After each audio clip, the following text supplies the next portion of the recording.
तो गाइस निश्चय ने अभी यहाँ पर लाइव है और यहाँ पर 1,15,000 लोग लाइव देखकर दिखाते तक 1,15,000 watching right now currently and निश्चय ने पिछले 50 घंटे में स्ट्रीम करके non stop no sleep stream no जो भी सब कुछ मैराथन स्ट्रीम करके 70 लाख रुपए डोनेट कर रहे हैं ये असम को। मैं 5 लाख इसने भी दिए हैं, 10 लाख मैंने भी दिए हैं एंड रुचिका ने भी कंट्रीब्यूट करे 50,000, प्रेरणा ने भी दिया है 1 लाख एंड मोस्ट इम्पोर्टेंटली हमारी पूरी चार्ट ने मिलजुला के 50 लाख से ऊपर जो है कंट्रीब्यूट करा है। 54 lakhs 13,440 still continuing and I just want to say thank you and I just hope कि आसाम जो है वहाँ पे सारी जो दिक्कतें जो अभी चल रही हैं वो जल्दी जल्दी ठीक हो जाए एंड लव यू ऑल।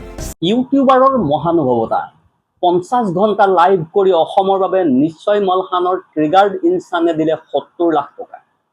নমস্কাৰ, নিউজ ওৱান নৰ্থ ইষ্টৰ আজিৰ এই প্ৰতিবেদনলৈ আপোনাক স্বাগতম। আপুনি চাই আছে দেশৰ এটা অগ্ৰণী নিৰ্ভীক নিৰপেক্ষ আৰু বহুভাষিক channel News One North East. ভয়াবহ বানপানীয়ে জুৰুলা কৰা অসমবাসীৰ বাবে আশাৰ বতৰা কঢ়িয়াই আনিছে ডিজিটেল জগতৰ এক ব্যতিক্ৰমী মানৱীয় পদক্ষেপে। লাখ লাখ অনুৰাগীক একত্ৰিত কৰি দেশৰ অন্যতম জনপ্ৰিয় ইউটিউবাৰ নিশ্চয় মালহান অৰ্থাৎ ট্ৰিগাৰ্ড ইনচানে সুদীৰ্ঘ 50 ঘণ্টাৰ অবিৰাম লাইভ ষ্ট্ৰীমৰ জৰিয়তে অসমৰ বানপীড়িতসকলৰ বাবে 70 লাখ টকাৰো অধিক অনুদান সংগ্ৰহ কৰিবলৈ সক্ষম হৈছে। তেওঁৰ এই ব্যতিক্ৰমী প্ৰচেষ্টাই ছ'চিয়েল মিডিয়াত ব্যাপক প্ৰশংসা লাভ কৰাৰ লগতে দেশজুৰি মানৱীয় সহমৰ্মিতাৰ এক নতুন দৃষ্টান্ত দাঙি ধৰিছে। 31 জুলাইৰ পৰা তেওঁৰ লাইভ ইনচান ইউটিউব চেনেলত আৰম্ভ হোৱা লাইভ ষ্ট্ৰীম নামৰ এই বিশেষ অনুদান সংগ্ৰহ অভিযানটো একেৰাহে 50 ঘণ্টা ধৰি চলিছিল।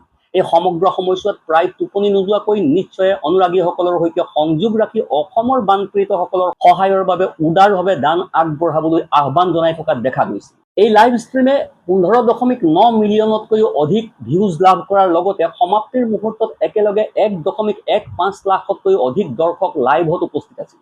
সংগৃহীত ধনৰ ভিতৰত প্ৰায় 54 লাখ টকা দৰ্শকসকলে UPIৰ জৰিয়তে দান কৰে। বাকী ধন নিশ্চয় মালহান আৰু তেওঁৰ পৰিয়াল তথা বন্ধু মহলে ব্যক্তিগতভাৱে আগবঢ়ায়। নিজে 10 লাখ টকা অনুদান দিয়াৰ উপৰিও তেওঁ ভাতৃ তথা জনপ্ৰিয় ক্ৰিয়েটৰ অভিষেক মালহানে 5 লাখ টকা, ভগ্নী প্ৰেৰণা মালহানে 1 লাখ টকা আৰু প্ৰেমিকা ৰুচিকা ৰাথোৰে 50,000 টকা অনুদান আগবঢ়ায়।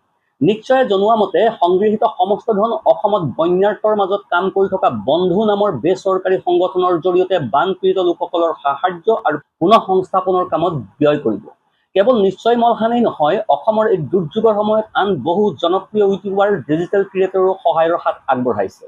আৰিয়ান কেলভিন অৰ্থাৎ আমান পণ্ডিতে 24 ঘণ্টাৰ ভিতৰত 19 লাখ টকা সংগ্ৰহ কৰাৰ লগতে নিজৰ ফালৰ পৰা 2.5 লাখ টকা অনুদান দিছে।